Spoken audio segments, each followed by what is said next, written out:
Okay, well, I'm out here on the workbench changing the seals on the throttle body, and I thought I'd make a kind of a quick video just to, I'm already into it as you can see, but I thought I'd make a quick video just to mention a few tips in case anyone has any, thoughts on doing this themselves. First off, the seals are down in here. There's one on each side. I already did this one. But you can see this one where this is the race where the seal goes. And it's actually a little tiny seal, just like a front main or a rear main seal, which I was kind of surprised. I thought it was like a Delrin bushing or something, but it's actually a little tiny rubber seal. So I pulled out the two that were in there, excuse me, and you can see that they were actually in pretty reasonable shape. They were a little dirty. This one got a little bit damaged from me pulling it out. But overall, I suspect they were probably sealing, 95%. And the way I got them out was just with this little guy here. And then I sprayed some carburetor cleaner down in the race. And then just use that little sharp stick there to kind of circle it around, blew it out with compressed air. The other interesting thing to note is, see these screws right here? You don't need to remove those to do this job. So do not remove those. And the reason why is because the back side of the screw is actually riveted down. So if you try to put a lot of torque on those Phillips heads without realizing what's going on, you're not going to be able to get the screws out because they're mushroomed over on the bottom to prevent them from coming loose and I guess falling into the motor. The other thing, while I had this off to do the bushings, I wanted to make an adjustment to the idle air control valve. So you can see this is my tool I have here. It's just a 9/16 socket, which I sat there with a file and filed it down, so it has those two little tabs which are 180 degrees opposite of each other. So if you've got a spare 9/16 socket laying around, it's pretty easy to make this tool, and it just goes down in here and that's it. It's pretty easy to turn.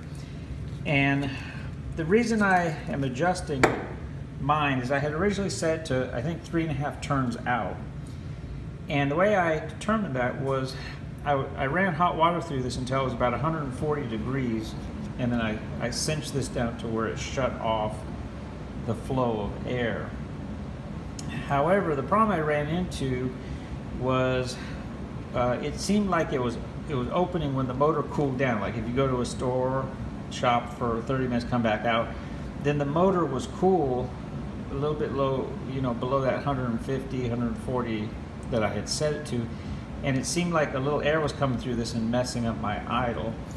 So because I live in a warm part of the country, I decided I would just test disabling this by the little trick I mentioned in some of the videos, where see that hole right there, you put a piece of tape over it, and that completely disables the idle air control stuff. And that solved my idle dipping problem that I was having after the truck was warmed up. However, when you very first start the truck, for the first 3 or 4 minutes of driving, the idle is way low. So you constantly have to hit the accelerator to get it to kind of come. So I decided I'm going to adjust this back to where it shuts down more around 99 or 100 degrees kind of thing. And that way I'll have at least a little bit of help in the morning, when the truck is having a little rough time getting rolling. But then once there's any appreciable heat in the motor, it'll be out of the loop. So, and then you can kind of see, this affair here. I just have an Allen wrench to kind of keep the spring from popping off. but this slides off the shaft right here. It was a little bit tricky to get off because there was some corrosion, so I had to hit it with some WD-40 and then just get kind of in under right here and kind of, you know, nudge it and pry it out. Anyways, the main thing I wanted to show was just these little seals. I thought was kind of interesting that they're actually little tiny seals like you see on the crankshaft, front main, rear main seals almost. You know, they have metal and everything, and you just drift these in with, you know, like a 10 or 11 millimeter deep socket. You can kind of just slide them down. I use a little bit of this extreme fluoro grease to lubricate them on the inside. The other thing I wanted to point out on this was, just because the shaft, you know, kind of has some compliance back and forth. I don't know if you can hear that or see that. There's a little bit of wobbling on whatever that bushing is in there. And while that probably is due to, you know, 30 plus years of, kind of hear it there a little bit maybe. Kind of hard to hear over the furnace running, but there's a little bit of compliance back and forth, and that's probably from 30 years of, you know, driving the truck and opening the throttle all the time. But the interesting thing is that kind of wobbling I had mentioned in a previous video that concerned me actually has little or nothing to do with the sealing of the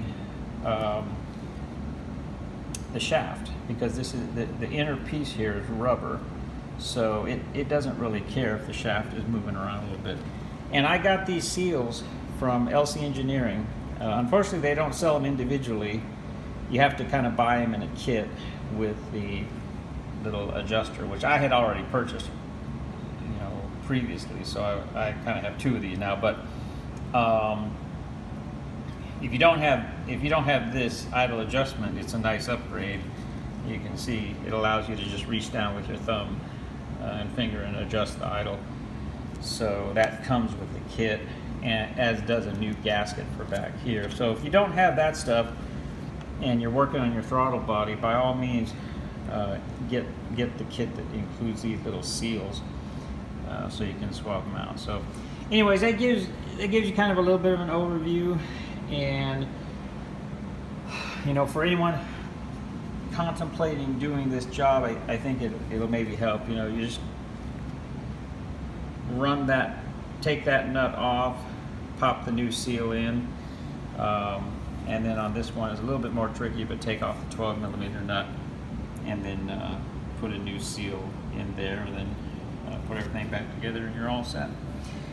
Okay, so I think that's about it on the video here. As you can see, I'm working on the truck. I'm switching over to a different coolant on the radiator, the red Asian coolant that somebody had mentioned in a previous video. Let me show you here. It's this one here. Should be back here somewhere. Yeah, this guy here, the Zurex. I called Zurex and asked them, well, what the heck is the difference between the Asian vehicle red one and the one I was using, which was the G05, I think. And they said, well, not really much. 90% of this is antifreeze, and only 5% is the different additives. In researching online, they mentioned that this particular formulation is a little bit easier on some of the seals for like the water pump and what have you. And they said it's no problem to mix the two together. So I'm going to kind of flush out and go with the red one, just so I can be 100% on board with Toyota there.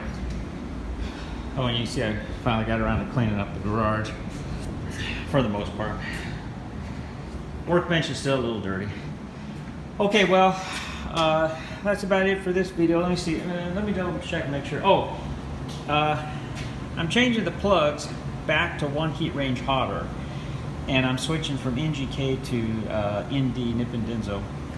And I noticed there's a little bit of oil coming in on the two rear cylinders, and I think that's throwing off how smooth the motor runs. Not 100% sure, but it seems like there's a little touch of oil and I think it's getting by the oil control rings. I'm kind of regretting now that I didn't slide the pistons out and put new rings on them, but I'm trying to address it by just putting some Marvel mystery oil in the engine oil and running this for a few thousand miles to see if the oil control rings clean up a little bit.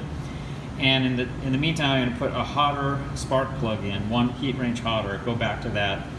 My thinking is that by increasing the cylinder temperature a little bit with those hotter plugs, it could very well cause the piston to expand a little bit more and help out the sealing on the oil. So we'll see if that works. And then I'm also probably going to change the oil since there's 500 miles on the motor now. And I think that's pretty much the latest on the pickup truck. Oh, the only other thing is I'm switching out some of these titanium fasteners here. You can kind of see that bottom one is a little bit smaller head than these, so I'm switching over to the larger head.